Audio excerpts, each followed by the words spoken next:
মনোবীক্ষণ polyclinic, চিকিৎসার জগতে এক দশক। এখন এখানে সব বিষয়ে ডাক্তারবাবু একসাথে তলায়। ফোন করুন 7477999515 এই নম্বরে।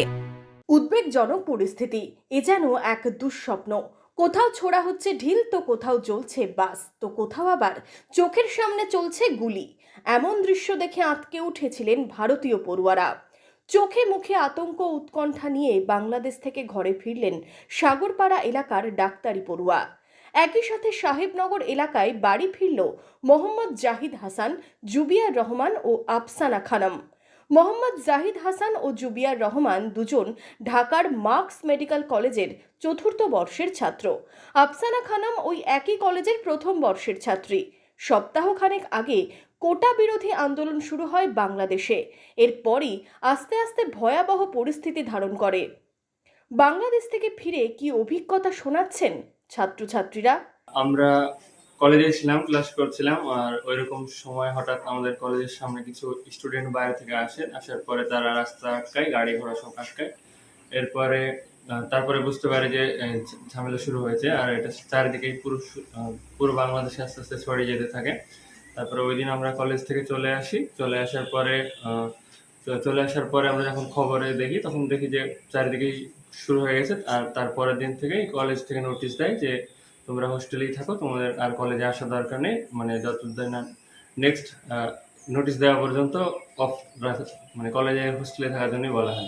এমনি তো ওখানে খুব ঝামেলা ছিল, 4-5 দিন থেকে আমরা খুব আতঙ্কের মধ্যে ছিলাম। আর ঢাকাতে তো পুরো বাংলাদেশেই ইন্টারনেট বন্ধ করে দিয়েছিল কয়েকদিন থেকে, সেজন্য বাড়িতেও যোগাযোগ হতো না, কথা হতো না। সেজন্য বাড়ির লোকও, আব্বা মা খুব টেনশন করতো। তো পরে যাই হোক, আমরা কলেজের সঙ্গে কথা বলে, ভারতীয় দূতাবাসের সঙ্গে, অ্যাম্বাসির সঙ্গে কথা বলে তারা ব্যবস্থা করে দিয়েছিল। তারা আমাদের গাড়ির ব্যবস্থা করে দিয়েছিল আর পারমিশন করে দিয়েছিল যাতে রাস্তায় কোথাও কোনো পুলিশ টুলিশ না ধরে।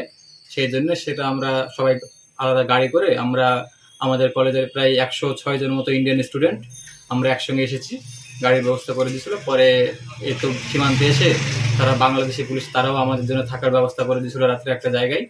পরে তো সকালে গিয়ে আমাদেরকে বিএসএফে গিয়ে নিয়ে আসে আর ওখান থেকে। আতঙ্কিত তো ছিলামই, কারণ কি হবে না হবে তো গার্জেনরাও জানতে পারতো না। যে ভয় লাগছিল কিছু হয়ে গেলে একটা বাড়িতেও খবর দিতে পারবো না। সমস্যায় পড়েছিলাম বলতে সেরকম কোনো সমস্যা হয়নি, কিন্তু ওই বাইরের পরিবেশটা দেখে একটু ভয় লাগছিল, এটাই।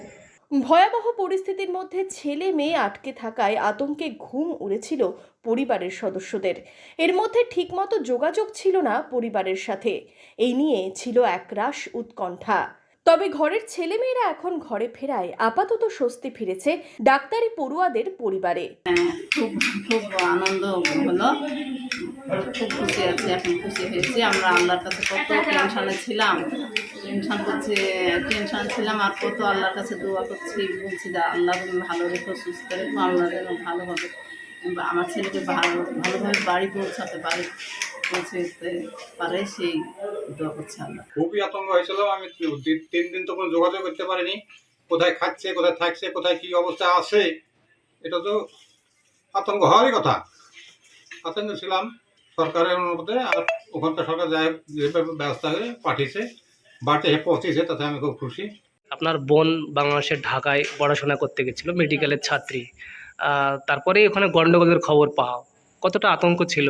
অবশ্যই চিন্তা কেটেছে, কিন্তু তবুও যেহেতু মানে এবারই ফার্স্ট ইয়ারে গেছে, একটু তো এখনও মানে যে স্বাভাবিক পরিবেশ না হলে তো পাঠানো যাচ্ছে না। দেখা যাক কবে অথরিটি জানায়, সেই অনুযায়ী স্টেপ নেওয়া হবে।